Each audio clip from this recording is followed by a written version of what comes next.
கோலியாத்துக்கும் இஸ்ரவேல் ஜனங்களுக்கும் அங்க ஒரு வாக்குவாதம் ஏற்படுகிறத பார்க்கிறோம். அந்த களம் யாருக்கான களம் அப்படின்னா அது சவுலுக்கான களம். அந்த அபிஷேகம் அங்க குறைந்தனால அந்த அபிஷேகத்தை மேற்கொள்ள வைக்கிறதுக்கு ஆண்டவர் இன்னொரு அபிஷேகத்தை கொண்டு வந்து நிறுத்துறார். அதுதான் யாருன்னு பாத்தீங்கன்னா தாவீது. அப்ப இது யாருக்கான களம்? சவுலுக்கான களம். அந்த அபிஷேகம் குறைஞ்சனால தாவீதை ஆண்டவர் அபிஷேகம் செய்து தாவீது அந்த களத்துல நிறுத்துறதை நம்ம பார்க்கிறோம். அப்ப இந்த அபிஷேகம் தாவீதை கூட தேடி சென்றதை பார்க்கிறோம்.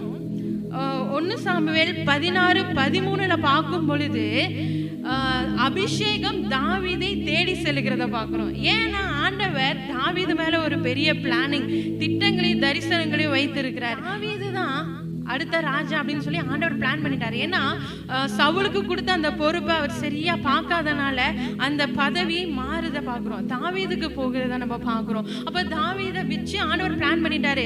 என் இருதயத்துக்கு ஏற்றவன் இவன் தான் என்னுடைய பிளானிங் தரிசனம் எல்லாத்தையுமே கரெக்டா நிறைவேற்றுவதற்கு சரியான ஆளுன்னு சொல்லி அந்த அபிஷேகம் யார் மேல திட்டங்களையும் தரிசனங்களையும் ஆண்டவர் வைத்திருக்கிறாரோ அவரை தேடி சென்று அபிஷேகிக்கிறத பார்க்கிறோம். அபிஷேகம் பெற்ற அந்த தாவீதை தான் ஆண்டவர் அந்த களத்துல நிறுத்தி பயன்படுத்துறத பார்க்கிறோம். இன்னும் பாருங்க, இந்த தாவீதுடைய அனுபவங்கள் எப்படி இருக்கு அப்படின்னா, அபிஷேகம் பெற்றாரு தாவீது, ஆனா அந்த அபிஷேகம் குறைஞ்சு போகிறதுக்கு அவர் விடல. அனுதினமும் ஆண்டவருடைய பாதத்துக்கு போறாரு. போராட்டங்கள் வந்தது, பிரச்சனை வந்தது, அவர் ஓடுறாரு ஓடிக்கிட்டே இருக்கிறாரு. ஆனா அவர் ஓடுறதெல்லாம் யார் பின்னாடி தெரியுமா? உலகத்தின் பின்னாடி இல்ல, ஆண்டவர் பின்னாடி ஓடுறாரு.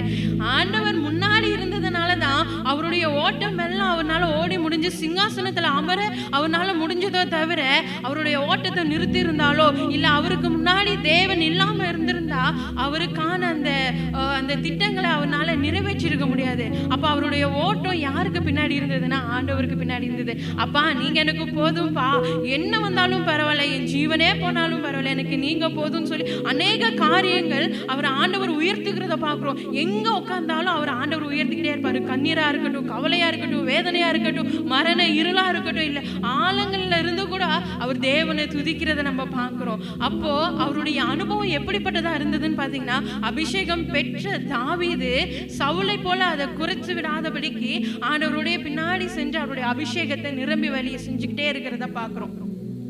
அடுத்ததாக பாத்தீங்கன்னா மோசே. யாத்ராகம் 4:13 நம்ம பார்க்கும் பொழுது மோசேய அவருடைய அபிஷேகம் தேடி சென்று, மோசே எனக்கு நீதான் வேணும், உன் மேல பெரிய பிளானிங்க நான் வச்சிருக்கேன், அந்த இஸ்ரவேல் ஜனங்களை விடுதலையாக்கி கொண்டு வர்றது நீதான், எனக்கு நீதான் வேணும்னு சொல்லி அந்த அபிஷேகம் மோசையை தேடி செல்லுகிறத பார்க்கிறோம். மோசே அந்த யாத்ராகங்களை பார்க்கும் பொழுது அப்ப நான் இதுக்கு